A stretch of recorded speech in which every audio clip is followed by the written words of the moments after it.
Hello friends, this is Sumitra and welcome to TET Manthan. तो आज की इस वीडियो में हम डिस्कस करने वाले हैं जो कि एक अच्छी खबर है जो आप लोग कल से सुनते आ रहे हैं कि पीआरटी के लिए जो है एलिजिबल हो चुके हैं जो बीएड के स्टूडेंट्स हैं जो कि पहले एलिजिबल नहीं थे। आप लोगों को सभी को ये पता होगा, आप टीचिंग की अगर तैयारी कर रहे हैं, अगर आप अवेयर हैं तो आपको सबको पता होगा कि DSSB में जो है पिछले कुछ सालों से बीएड के स्टूडेंट्स जो है वो पीआरटी के लिए एलिजिबल नहीं थे। वो पीआरटी में जो है पेपर नहीं दे सकते थे अगर आपने बीएड किया हुआ है। ठीक है, आप टीजीटी और पीजीटी में जा सकते हैं लेकिन पीआरटी में आप नहीं जा सकते थे। सिर्फ और सिर्फ पीआरटी में आप कहाँ अलाउ हैं? केवीएस पीआरटी में आप अलाउ हैं। ठीक है, तो यहाँ भी एक नया चेंज आया है, बट ये वाली खबर तो आप कल से सुन चुके हैं, बासी हो चुकी है। हम कुछ और क्वेश्चंस को भी यहाँ डिस्कस करेंगे जो कि आपके डाउट्स हैं, उन पे भी हम थोड़ा सा डिस्कशन करेंगे ताकि आप जो है डिसाइड कर सकें कि आपको आगे जो है वो DSSB के लिए जाना है। ठीक है, तो ये सबसे पहली बात समझ में आ गई होगी आपको। ठीक है, दूसरी बात, एक क्वेश्चन यहाँ पर निकल करके आता है आपके सामने, क्या सीटेट क्वालिफाइड स्टूडेंट्स जो हैं वो एलिजिबल है या नहीं है। ठीक है, बीएड कैंडिडेट अलाउड हो गए हैं आपके उसके लिए DSSB पीआरटी के लिए, ये तो आपको समझ में आ गया, कल से आप सुन भी रहे हैं। ठीक है, लेकिन बहुत सारे स्टूडेंट का अभी भी ये डाउट है कि मैम हमने सीटेट क्वालिफाई कर लिया, हम कौन कौन से एग्जाम्स के लिए एलिजिबल हैं।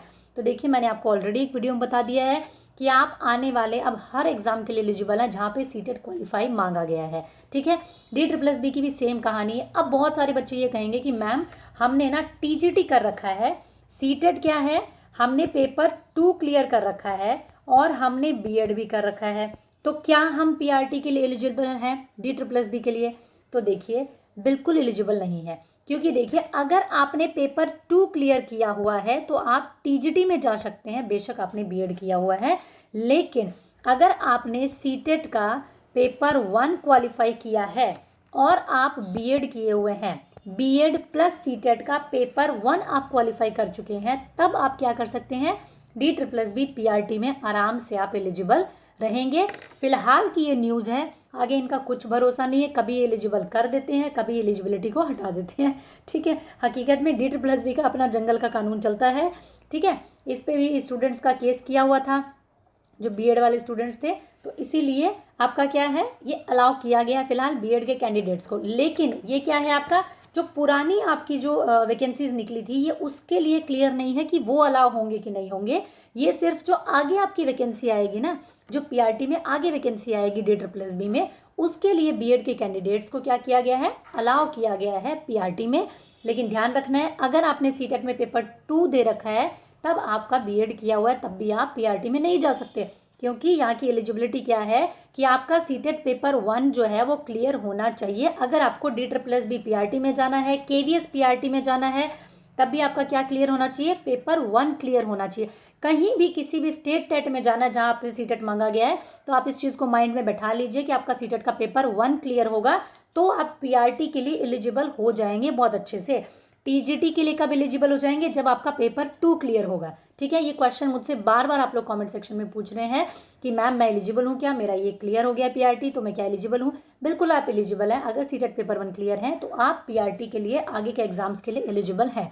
ठीक है, एक इसके अलावा एक चीज़ थोड़ी सी मैं आपको और बता के चलूँगी कि यहाँ पे क्या है कि 2 तरीके के स्कूल होते हैं, एक डीओई होता है आपका और एक एमसीडी के स्कूल्स होते हैं आपके जो DSSB यानी जो दिल्ली में होते हैं। तो ये क्या है, डिपार्टमेंट ऑफ एजुकेशन यानी दिल्ली के स्कूल होते हैं, दिल्ली सरकार के। और एमसीडी क्या है, एक तरीके से नगर निगम के, म्यूनिसिपल कॉरपोरेशन के स्कूल्स होते हैं आपके। ठीक है, दिल्ली सरकार के स्कूल जो हैं आपके डीओई वाले और एमसीडी वाले आपके नगर पालिका के स्कूल हो गए। तो यहाँ पे क्या है, दिल्ली सरकार ने डीओई वाले स्कूल्स के लिए फिलहाल ये कहा है कि बीएड वाले स्टूडेंट्स जो है वो क्या है, आपके एलिजिबल हैं। लेकिन मज़ेदार बात यह है कि ज़्यादातर वैकेंसीज पीआरटी के जो है, ज़्यादा पोस्ट आपको यहाँ पे मिल सकती है, वो कहाँ है, एमसीडी में मिल सकती है। ठीक है, तो वही बात है, वो डायलॉग तो सुना होगा करण अर्जुन का कि करण आ गया है हैं तो मेरा क्या होगा, अर्जुन भी आ जाएगा। तो क्या होगा, एमसीडी वाले भी बहुत जल्द जो है इसको एलिजिबल कर देंगे, ऐसा मेरा मानना है।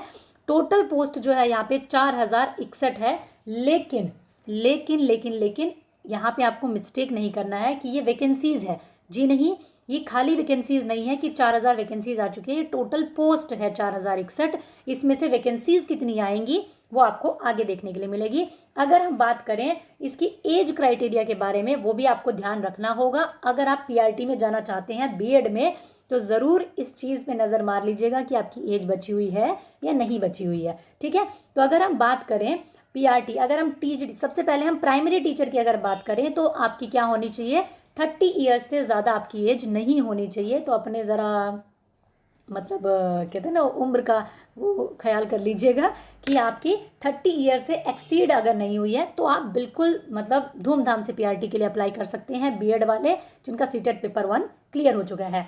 ठीक है, नर्सरी के लिए सेम है आपका, नर्सरी प्राइमरी असिस्टेंट टीचर के लिए सेम है आपका, 30 ईयर से एक्सीड नहीं होना चाहिए। ठीक है, टीजीटी की अगर हम बात करें तो क्या होगा, 32 से बिलो 32। ठीक है, बिलो 32 होंगे अगर आप, तो आप टीजीटी के लिए क्या कर सकते हैं, अप्लाई कर सकते हैं DSSB में।